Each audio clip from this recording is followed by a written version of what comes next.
2022년 8월 25일 목요일 큐틴 간식 타임. 재판자의 판결을 따라. 출애굽기 21장 12절에서 27절의 말씀. 사람을 쳐 죽인 자는 반드시 죽일 것이나 만일 사람이 고의적으로 한 것이 아니라 나 하나님이 사람을 그의 손에 넘긴 것이면 내가 그를 위하여 한 곳을 정하리니 그 사람이 그리로 도망할 것이며 사람이 그의 이웃을 고의로 죽였으면 너는 그를 내 제단에서라도 잡아내려 죽일지니라. 자기 아버지나 어머니를 치는 자는 반드시 죽일지니라. 사람을 납치한 자가 그 사람을 팔았든지 자기 수하에 두었든지 그를 반드시 죽일지니라. 자기의 아버지나 어머니를 저주하는 자는 반드시 죽일지니라. 사람이 서로 싸우다가 하나가 돌이나 주먹으로 그의 상대방을 쳤으나 그가 죽지 않고 자리에 누웠다가 지팡이를 짚고 일어나 걸으면 그를 친 자가 형벌은 면하되 그간의 손해를 배상하고 그가 완치되게 할 것이니라. 사람이 매로 그 남종이나 여종을 쳐서 당장에 죽으면 반드시 형벌을 받으려니와 그가 하루나 이틀을 연맹하면 형벌을 면하리니 그는 상전의 제3임이라. 사람이 서로 싸우다가 임신한 여인을 쳐서 낙태하게 하였으나 다른 해가 없으면 그 남편의 청구대로 반드시 벌금을 내되 재판장의 판결을 따라 낼 것이니라. 그러나 다른 해가 있으면 갚되 생명은 생명으로, 눈은 눈으로, 이는 이로, 손은 손으로, 발은 발로, 된 것은 된 것으로, 상하게 한 것은 상함으로, 때린 것은 때림으로 갚을지니라. 사람이 그 남종의 한 눈이나 여종의 한 눈을 쳐서 상하게 하면 그 눈에 대한 보상으로 그를 놓아줄 것이며 그 남종이 이나 여종이 이를 쳐서 빠뜨리면 그 이에 대한 보상으로 그를 놓아줄지니라. 본문 요약입니다. 고의적으로 사람을 죽인 자는 사형을 당하지만 그런 것이 아니라면 하나님이 정하신 곳으로 피할 수 있습니다. 상대를 쳐도 그가 지팡이를 짚을 정도면 손해만 배상하고 종을 때려 죽인 상전의 경우에는 종이 당장 죽으면 형벌을 받습니다. 그 밖에 해를 가한 상대에게는 보태지 말고 자신이 당한 그대로 갚아주어야 합니다. 중보기도입니다. 우리나라 위정자들이 하나님의 창조 질서를 인정하고 말씀의 가치관으로 각자의 경계를 잘 지키게 하옵소서. 본문 해설입니다. 하나님이 사형에 해당하는 죄를 말씀하시면서 사람을 쳐 죽이는 일은 그중 첫 번째로 언급하십니다. 살인이 단순히 한 사람의 육체를 죽이는 일뿐만 아니라 그의 안에 있는 하나님의 형상을 파괴하는 죄악이기 때문입니다. 또한 부모를 치는 것과 저주하는 것은 하나님의 창조 질서를 부인하는 것이고 사람을 유괴하는 일은 존귀한 자로 창조하신 인간을 물건 취급하며 비천한 존재로 전락시키는 행위이기에 사형죄에 해당했습니다. 생명은 하나님의 것입니다. 내 뜻대로 취하거나 버리는 것은 하나님의 창조 질서를 무시하는 심각한 죄입니다.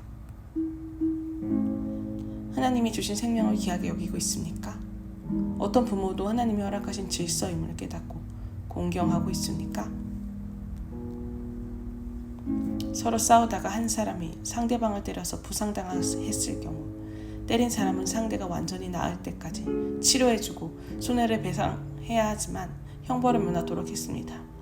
이는 잘못된 폭력으로 상대에게 해를 입힌 사람이 그에 상응하는 배상으로 다시는 폭력을 행사하지 못하도록 방지하는 동시에 싸움에서 서로의 공동 책임을 인정한 것입니다.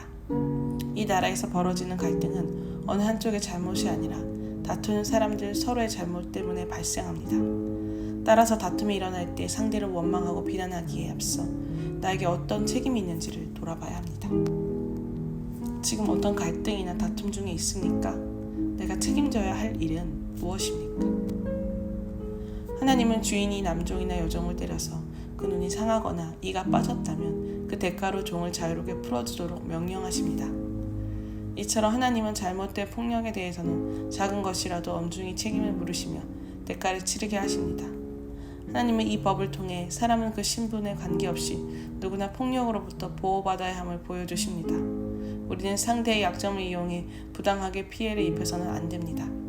신분과 지위가 고하가 있다 할지라도 인간은 누구나 인격적으로 동등한 존재이며 하나님 앞에서 모두 평등하기 때문입니다. 내가 가진 것을 위력으로 삼아 누군가에게 해를 입힌 적이 있습니까?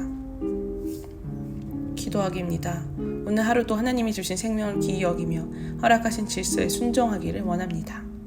갈등과 다툼 속에서 먼저 내 죄를 보고 책임지는 적용을 하게 도와주옵소서.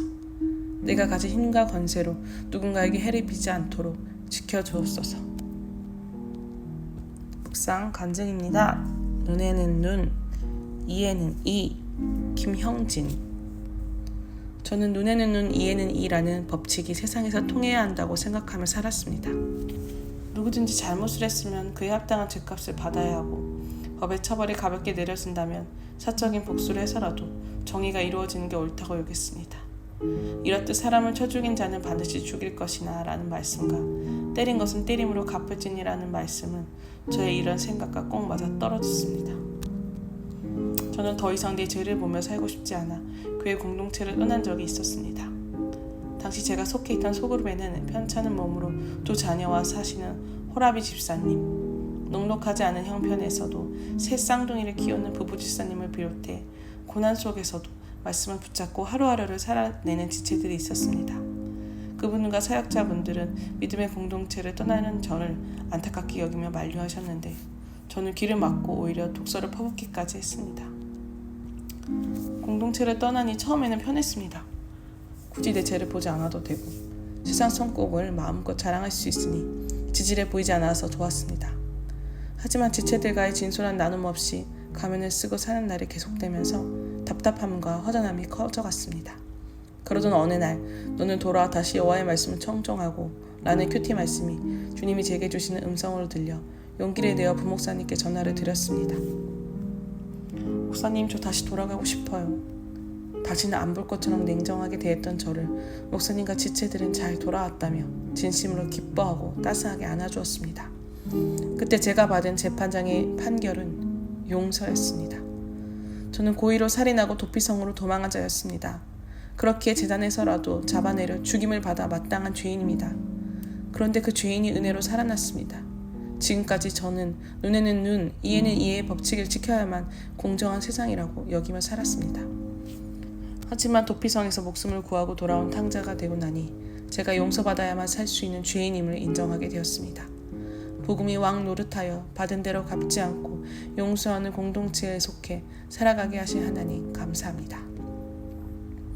적용하기입니다. 하나님을 거부하고 떠나버린 형님께 큐티인을 선물하며 교회에 나오시기를 권면하겠습니다. 공동체를 떠나 살면서 상처를 주었던 소그룹 지체 다시 할게요. 공동체를 떠나면서 상처를 주었던 소그룹 지체들에게 마음을 담아 사죄하겠습니다.